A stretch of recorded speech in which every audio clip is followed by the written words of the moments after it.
Weight loss பண்ணிட்டு இருக்கீங்களா? Morning இந்த ஒரு ஸ்மூதி எடுத்து பாருங்க, ரொம்ப சூப்பராக இருக்கும். வாரத்துக்கு ஒரு முறை எடுத்துக்கிறது ரொம்ப நல்லது. அதுக்கு முதல்ல ஒரு 10 வெத்தலை எடுத்துக்கோங்க. வெத்தலையை நல்லா வாஷ் பண்ணிவிட்டு மிக்ஸி ஜாரில் அது சின்ன சின்னதாக கிழிச்சு போட்டுக்கோங்க. அது கூட ஒரு 4 பாதாம், 2 முந்திரி, 2 ஸ்பூன் இருக்க மாதிரி மஞ்சள் பூசணி விதை, ஒரு 4 பேரிச்சம்பழம், இது கூட புளிப்பே இல்லாத 2 ஸ்பூன் தயிர் சேர்த்துக்கோங்க. கொஞ்சமாக வெண்ணிலா எசன்ஸ் சேர்த்துக்கோங்க. இதை ஃபஸ்ட்டு நல்லா கிரைண்ட் பண்ணிவிடுங்க. ஏன்னா முதலே தண்ணி ஊற்றிட்டோம் அப்படின்னா நமக்கு திப்பியாக இருக்கும். அதனால் ஃபஸ்ட்டு நல்லா கிரைண்ட் பண்ணிவிட்டு அதுக்கப்புறமா தண்ணி ஊற்றி நல்லா திரும்பவும் கிரைண்ட் பண்ணுங்கள். கிரைண்ட் பண்ணிவிட்டு வடிகட்டக்கூடாது.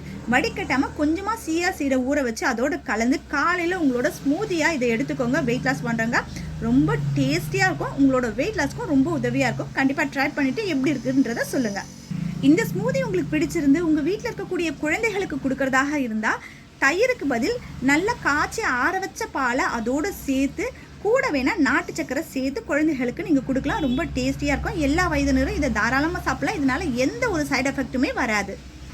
வெயிட் லாஸ் பண்ணுறவங்க மட்டும் நாட்டு சக்கரெலாம் சேர்க்காம வெறும் பேரிச்சம்பழம் மட்டும் சேர்த்து எடுத்துக்கோங்க. இது மாதிரி நிறைய வெயிட் லாஸ் ரெசிபி உங்களுக்கு வேணும் அப்படின்னா நம்ம சேனலை நீங்கள் சப்ஸ்கிரைப் பண்ணி பக்கத்தில் அந்த பெல் ஐக்கானும் கிளிக் பண்ணிங்கன்னா நான் போடக்கூடிய வீடியோஸோட நோட்டிஃபிகேஷன் உங்களுக்கு உடனுக்குடனே கிடைக்கும்.